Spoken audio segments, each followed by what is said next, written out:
धनगर आरक्षणासाठी मंत्रालय आणि विधान भवनाला घेराव घालणार आहे। यशवंत सेनेनं आता आक्रमक आंदोलनाचा इशारा दिलेला आहे। शेकडो गाड्यांसह कार्यकर्ते मुंबईत दाखल।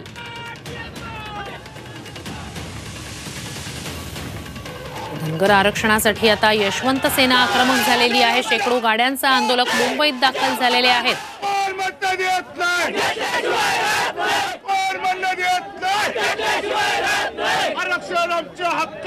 मंत्रालय आणि विधान भवनाला घेराव घालणार आहेत। हे सगळे आंदोलक जे आहेत धनगर आरक्षणासाठी आक्रमक झालेले आहेत।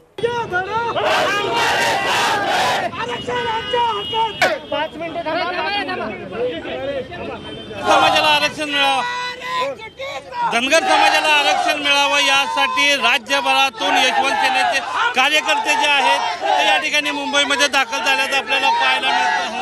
मोठा जो गाड्यांचा ताफा जो है जवळपास 1000 अमृत नोनी आर्थो प्लस ये एक प्रूवन फॉर्मूला है। इसमें मौजूद नोनी फल के गुण और आयुर्वेदिक जड़ी बूटियां शरीर को जरूरी पोषक तत्व देने के साथ साथ हड्डियों और जोड़ों के घिसने, उनमें होने वाले सूजन और दर्द को रोकने में मदद करता है। दर्द मुक्त जीवन के लिए अमृत नोनी आर्थो प्लस। गाड्यांचा ताफा घेऊन हे सगळे कार्यकर्ते मुंबईमध्ये धडकल्याचं पाहायला मिळतं। काय मागणी आहे?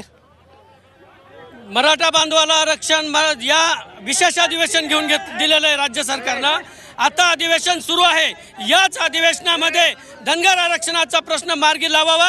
3 महिन्याची मुदत दिली होती, ती 20 तारखेला संपली आहे।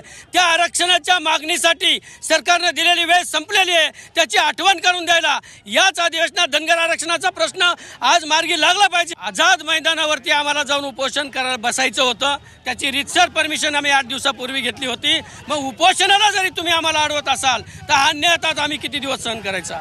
3 महिने एका समाजाला न्याय दिला, त्यांना आरक्षण दिलं, त्यांच्यासोबत आमचं उपोषण सुरू होतं। आमच्या तोंडावर काठी घालण्याचा अधिकार या राज्य सरकारला नाहीये।